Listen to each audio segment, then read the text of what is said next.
নমস্কার, সকলকে জানাই নিউজ ওয়ান বাংলার তরফ থেকে এই শুভ জগদ্ধাত্রী পুজোর হৈমন্তিক শুভেচ্ছা।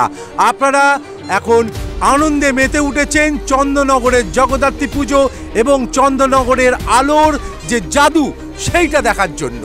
আমরা আপনাদের আর একটা অপূর্ব মণ্ডপ দেখাতে চলেছি, সেটা হলো মহাডাঙ্গা মেন রোডের বালক সংঘ। এই বালক সংঘ এবার কিন্তু একটা অত্যন্ত সুন্দর কালারফুল মণ্ডপ আপনাদের সামনে তুলে ধরেছে। আমি পেয়ে গেছি ক্লাবের কিছু কর্মকর্তাকে, আমি একটুখানি কথা বলে বোঝার চেষ্টা করব যে কি মণ্ডপটা তাদের চিন্তাভাবনা, কি দেখাতে চেয়েছেন। আপনাদের সকলকে নিউজ ওয়ান বাংলার তরফ থেকে এই জগদ্ধাত্রী পুজোর অনেক অনেক প্রীতি শুভেচ্ছা। একটু পরিচয় পর্ব সেরে নিই, আপনার নামটা বলুন। আমার নাম হচ্ছে নন্দ দুলাল পাল। আমি এই ক্লাবের ওয়ার্কিং সেক্রেটারি। বাহ, একদম ওয়ার্কিং সেক্রেটারি। আপনার নাম? আমার নাম সঞ্জয় কুন্ডু, আমি একজন সদস্য। প্রথমেই কোশ্চেন, এত বড় সুন্দর একটা মণ্ডপ, এই মণ্ডপটা চিন্তাভাবনা অ্যাকচুয়ালি নামকরণটা কি আছে? এই মণ্ডপের নাম হচ্ছে বাংলার ঐতিহাসিক টেরাকোটার শিল্প। আচ্ছা, এইটা মানে টেরাকোটার শিল্প বলতে আপনারা কি মানে এর মধ্যে দেখুন, বর্তমান সমাজে আমরা যদি ছেলে মেয়ে কাউকে জিজ্ঞাসা করি যে টেরাকোটাটা কি, তো তারা কিন্তু অবাক দৃষ্টিতে আমাদের দিকে তাকিয়ে থাকে যে টেরাকোটাটা আসলে কি। তো সেই হিসাবে আবার কোনো কোনো বাড়িতে আমরা দেখেছি টেরাকোটাটাকে বাড়িতে সুন্দর করে সাজানোর জন্য শোপিসের মতো ব্যবহার করা হয়, এই জিনিসগুলো আমরা দেখেছি।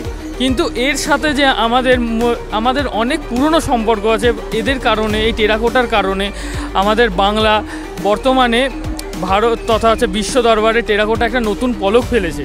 যেরকম বলতে গেলে এই যে ভাস্কর্য, টেরা কথার অর্থ হচ্ছে পোড়ো, আর কোটার কথা অর্থ হচ্ছে মাটি, পোড়া মাটির যে ভাস্কর্য বা এই যে অত্যাধুনিক ডিজাইন বা কাজগুলো, সেগুলো কিন্তু বিশ্ব দরবারে এখন নতুনভাবে এক পলক দিয়েছে, যার জন্য আমরা বাংলার থেকে সত্যি কথা বলতে গেলে খুবই গর্বিত। কিন্তু আমরা গর্বিতর সাথে সাথে এটাও বুঝতে পারছি যে টেরাকোটা এই ব্যাপারটা না আমাদের বর্তমান মানুষজন ঠিক বুঝে উঠতে পারছে না। তাই আমরা এবছরের ভাবনা ছিল যে আমরা মানুষদের কাছে এই জিনিসটা সম্পর্কে পরিচয় করাবো। আমরা এমনি জানি যে বাঁকুড়া, বিষ্ণুপুর এই জায়গায় বাংলা সবথেকে টেরাকোটা নাম করা বিখ্যাত, কিন্তু তারপরে শুধু দেখুন সবাই তো আর যেতে পারছে না বা কিছু, কিন্তু আমরা এবারে যেরকম আমাদের প্রথম থেকে একটা চিন্তাভাবনা ছিল মানুষের কাছে নতুন কিছু তুলে ধরবো, তাই জন্য আমরা এই টেরাকোটার মণ্ডপ সজ্জাটাকে তুলে ধরেছি, যাতে মানুষ আসুক আমাদের মণ্ডপে, দেখুক, বুঝুক যে তারা যে জিনিসটাকে ছোট্ট বলে ভাবছে বা সামান্য একটা জিনিস এই শোপিসের মতো করে নিজের বাড়িতে সাজিয়ে রাখার জন্য ভাবছে যে এটা তো মাত্র একটা টেরাকোটা, কিন্তু আদৌ কিন্তু সেটা ওই ছোট্ট একটা জিনিসে থেমে নেই, সেটা অনেক বড় সম্পর্ক। টেরাকোটা শিল্প ছোট শিল্প নয়, এমন অনেক মন্দির দেখতে পাওয়া যায়, সেই মন্দিরের গায়ে তো টেরাকোটার শিল্প কিন্তু ওখানে আছে। অবশ্যই অবশ্যই, কেননা দেখুন আগে যারা আছে, এখনকার ইয়ং জেনারেশন এই বিষয়টা ধরতে গেলে একদমই জানে না, তো তাদের কাছে মেনলি এই বার্তাটা আমরা দিতে চাই। আচ্ছা, এই পুরো মণ্ডপটা যে আমরা দেখব, এই পুরো মণ্ডপটার মধ্যেই একদম ভেতর বাইরে টোটালটাতেই আমরা টেরাকোটার শিল্প পাবো। হ্যাঁ, এই মণ্ডপের মধ্যে টেরাকোটার তো শিল্প আছেই, তার সাথে সাথে আমরা আরও কিছু জিনিস এখানে তুলে ধরেছি যেগুলো প্রায় আমাদের এখান থেকে অবলুপ্তির পথে চলে যাচ্ছে। যেমন হচ্ছে দেখুন বেতের কুলো, বেতের ধামা, বেতের ঝুড়ি, এই জিনিসগুলো কিন্তু বর্তমানে শহর অঞ্চলের দিকে এর ব্যবহারের পরিমাণ কিন্তু একদমই কমে গেছে। এইগুলো যে আমাদের সমাজেরই একটা অংশ, তো সেই জিনিসটাকে আমরা এখানে তুলে ধরেছি। আচ্ছা, এত সুন্দর একটা কাজ, মায়ের মূর্তি, সেই বিষয়ে কি আছে? মায়ের মূর্তিতে আমরা প্রত্যেকবারই যেরকম ডাকে সাজে সজ্জিত করি, তার সাথে সাথে মায়ের মূর্তি বলতে গেলে আমরা দেখুন মায়ের মূর্তিতে আমরা সেরকমভাবে কিছু রাখি না, কেননা আমাদের মা সবসময় সাবেকি রূপে থাকে। আলাদাভাবে যেরকম সবাই যে থিম কনসেপ্ট বা বিভিন্নর ওপর তৈরি করে যে তাদের সাজসজ্জা বা কিছু, কিন্তু আমরা সেরকম কিছু রাখি না মায়ের মূর্তিতে, যাতে সবাই এমনি মাকে ডাকে সাজে। মা চন্দননগরের মা আলাদা ব্যাপার।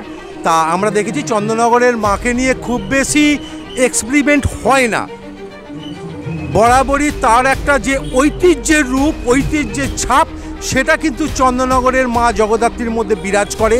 হয়তো আস্তে আস্তে দু একটাতে একটু আধটু এক্সপেরিমেন্ট হচ্ছে, তাহলেও বেশিরভাগ বলা যেতে পারে চন্দননগরে কিন্তু মায়ের নিয়ে খুব একটা এক্সপেরিমেন্ট হয় না। না না না, একদমই না। কেননা আমরা বরাবর মাকে ঠিক যেরকমভাবে ভালোবেসে এসেছি, যেরকমভাবে তৈরি করে এসেছি, আমরা চাই আগামী যতবারই মাকে আমরা আপনাদের সামনে তুলে ধরবো তখনও কিন্তু একইভাবে মা এরকমভাবেই আপনাদের সামনে বিরাজমান হবে। আচ্ছা, বালক সংঘ এবার কততম বর্ষ?